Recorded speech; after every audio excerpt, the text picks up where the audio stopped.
कहानी की शुरुआत में हमें माही और अनुराग की शादी से दिखाई जाती है। अनुराग एक सीधा साधा और मेहनती लड़का था, पर माही इस शादी से खुश नहीं थी। उसने ये फैसला सिर्फ अपने परिवार के दबाव में लिया था। शादी के 1 साल बाद उसका एक छोटा भी बच्चा हुआ, लेकिन माही के दिल पर अनुराग के लिए वो जगह कभी बन ही नहीं पाई। वक्त बदला और अनुराग का प्रमोशन हो गया। दोनों एक नए शहर आ गए।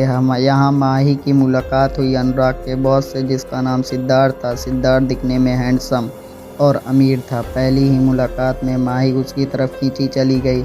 उसे लगा कि शायद यही वो प्यार है जिसे उसकी तलाश थी। माही अब घंटों खुद संवारती, सिर्फ सिद्धार्थ की एक झलक पाने के लिए। जब अनुराग को इस बात का पता चला तो उसने माही को चेतावनी दी।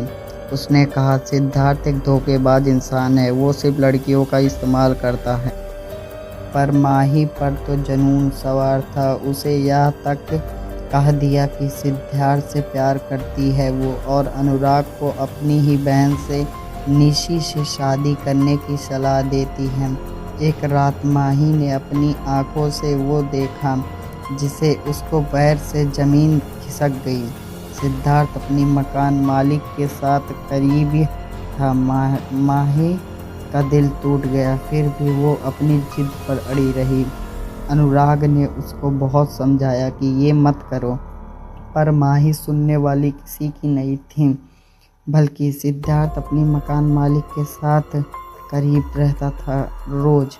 लेकिन जब उसने सिद्धार्थ से शादी की बात की तो सिद्धार्थ उसके चेहरे पर पैसा फेंक दिया और कहा कि मुझसे तुमसे शादी नहीं हो सकती, सिर्फ तुम्हारे साथ वक्त बिताना था, इसलिए मैं तुम्हारे साथ हूँ। अचानक माही की दुनिया ही उड़ गई।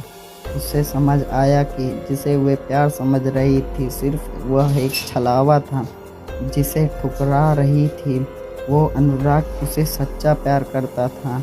अपनी माँ का मौत, अपनी पत्नी की गलतियों की बोझ के साथ माही ने अपनी बहन और अनुराग से माफ़ी मांगी और वापस अपने घर लौट आई। बोली, मैं अब ये गलती दोबारा कभी नहीं करूँगी, क्योंकि अब वो दोनों अपने अपने परिवार के साथ हंसी खुशी